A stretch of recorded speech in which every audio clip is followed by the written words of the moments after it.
And yo, the Sports Bag Bros podcast is back on. And being back on means there's college football in the air.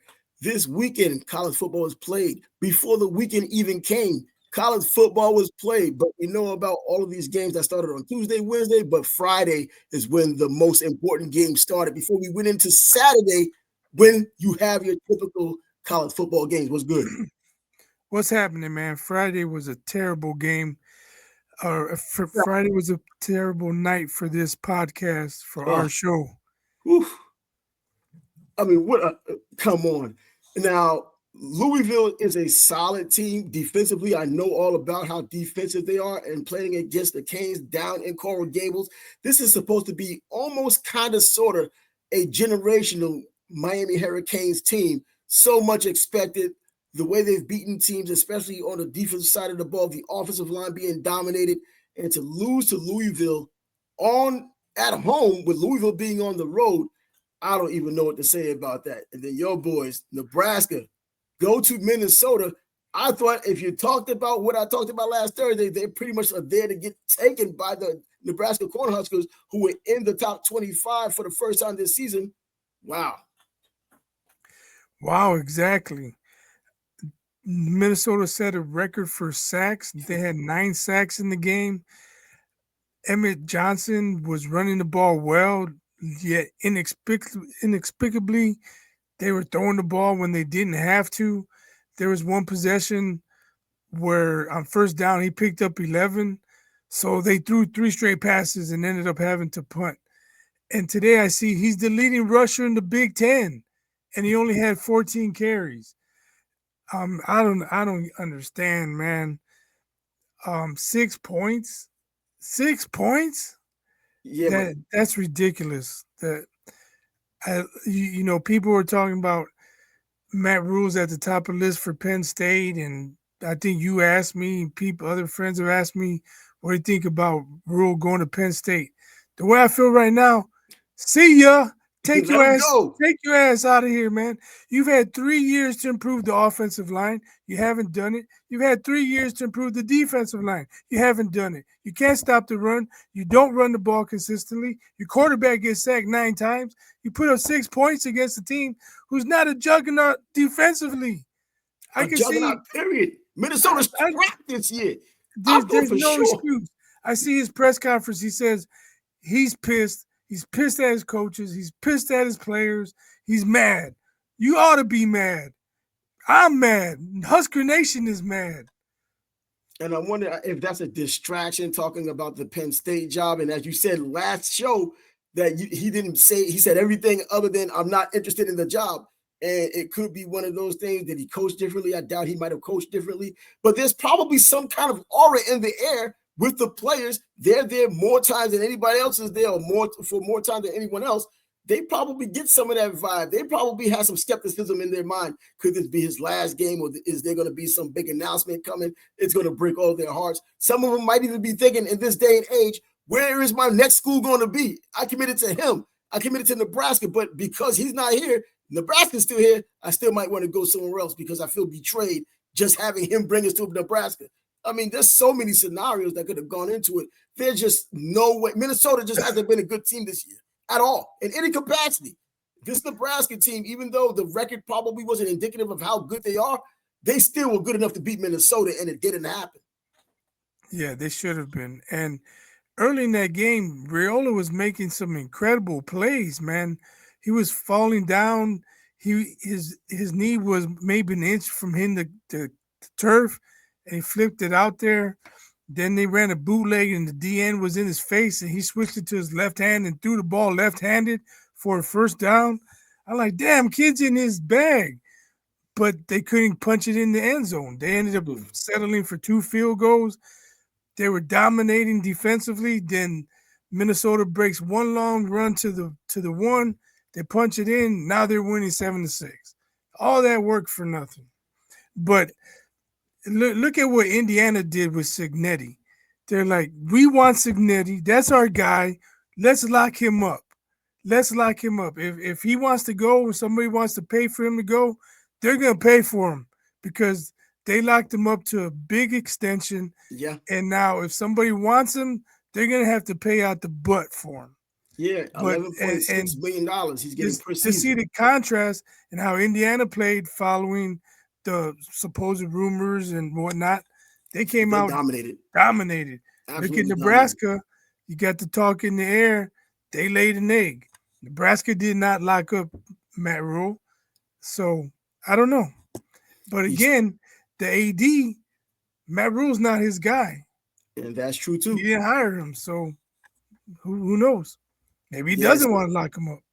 And you know what? And really, is he that quality a coach now? We talked about in the preseason how in his third season, he's always shown that he belongs there. They've made their big move in the third year of teams that he's been with. It doesn't look like that now because even with the wins, they're still kind of like leave you wanting more kind of wins. You know, it's not the domination that Nebraska fans especially are used to seeing when there is a dominant Nebraska team. You know, there's a difference between having a dominant Nebraska team and being 5-1 and what Matt Rhule is doing and being 5-1, at least going into this game. It don't look the same. You don't get that same feel of there's something about to happen or it's going to continue and things only are going to get better. Throw to the monkey wrench in there about this new coaching gig that he may have back at his alma mater that adds more to the speculation, more to the fire. So with that ran out of the way, let's get back to these damn Hurricanes and how Carson Beck was exactly who I said he was. If Denny Green was here, he'd be spinning in his grave too. Here's who we thought he was. 4 interceptions. And I explained why I thought the way I thought. I saw him at Georgia for the years that he played. Even when he wasn't playing, I saw when he got in as a backup. I got to give it up to you. You've been saying that about Carson Beck for a couple of years now. Because I hate it because he's from here. You watch him play football. You watch him in the state championship game. You see what he's done. I want all Jacksonville guys to do well, but I knew that when I did see him at Georgia, he did not leave anyone not wanting Stetson Bennett to come back. And then they come up with all these numbers about how he's only lost 3 games, but then they don't talk about how there were games in which he lost. He looked better than when he won. It was just a great team around him, or a very good team, not great from when Stetson was there and they were winning championships, plural, back to back. It's just that look at the way he played this season, and you look at the plays that they had given him. The coaching staff was not confident in what he was doing. They would give him those bubble screens. They would give him those hitches, those extremely high percentage passes. And now with Malachi Tony being as good as he is, you dump him a 10-yarder, he's going 70, and it makes your numbers look better. And they talk about how he could go down the field. He doesn't go down the field. He doesn't even do the intermediate pass. He gets confused and looks for reasons not to do something. And then even the first game of the season against Notre Dame, he throws the deep ball. And they talk about C.J. Daniels' one-handed catch. If it wasn't a one-handed catch, it was picked. It was going to get picked. And now we see exactly when he has to scan the field because he's playing from behind. And the running game was shut down because Mark Fletcher was absolutely shut down. Couldn't even get 20 yards. Couldn't get over 3 yards of carry. And when the running game and offensive line has been dominant all year, it wasn't dominant against this Louisville defense, which plays dominant defense against the run. You had to rely on your quarterback. And we saw what that yielded. 4 interceptions. That's it. He isn't good. He's not a first rounder. He wasn't even in the Heisman Trophy race, as I said before, but you had nothing but these delusional Canes fans still wanting to have 2001 come back to haunt them, still wanting to have 2002 come back and be something. But this is what we have.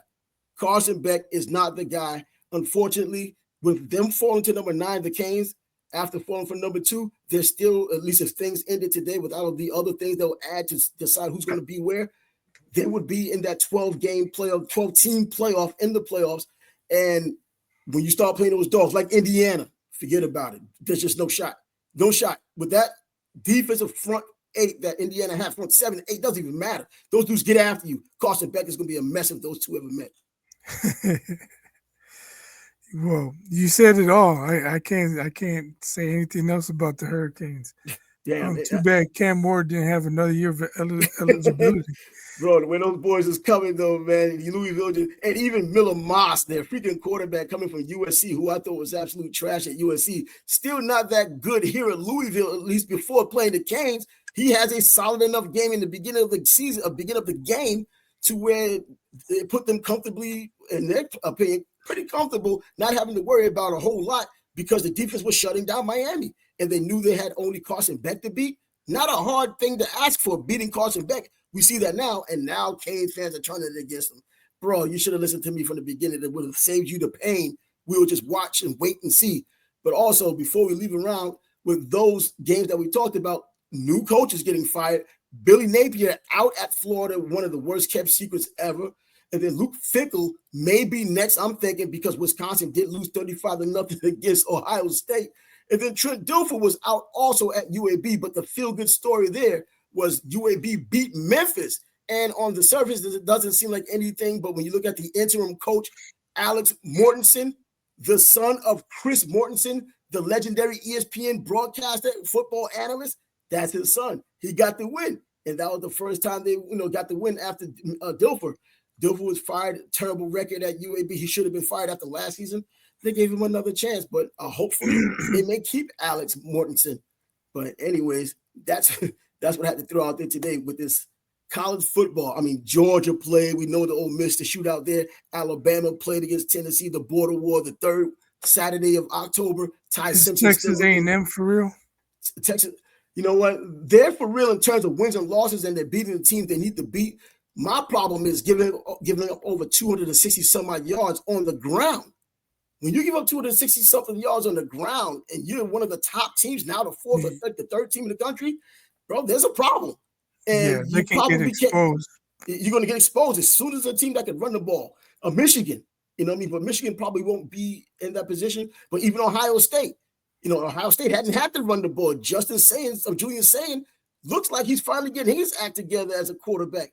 And, things are working out. And you don't even have to rely on Jeremiah Smith anymore with Ohio State because Carnell Tate comes in. Another one of these wide receivers, 6 receptions for 111 yards and 2 touchdowns. Just absolutely, Ohio State deserves to be number one. Them and another FBS school, FBC school, whatever school, Division 1A school, the only ones with 2 shutouts on the season, even though one of those shutouts was against Grambling, they also kept 4 other teams to just single digits. And those have been decent teams they've beaten. So Ohio State, I don't know why people argue they hadn't played anybody. No, they said in Boston with Roy Jones, I'll make them look like nobody. And that's what Ohio State is doing. They're beating these teams and they're making them look pretty freaking ordinary. And that's the little rant when it comes to that.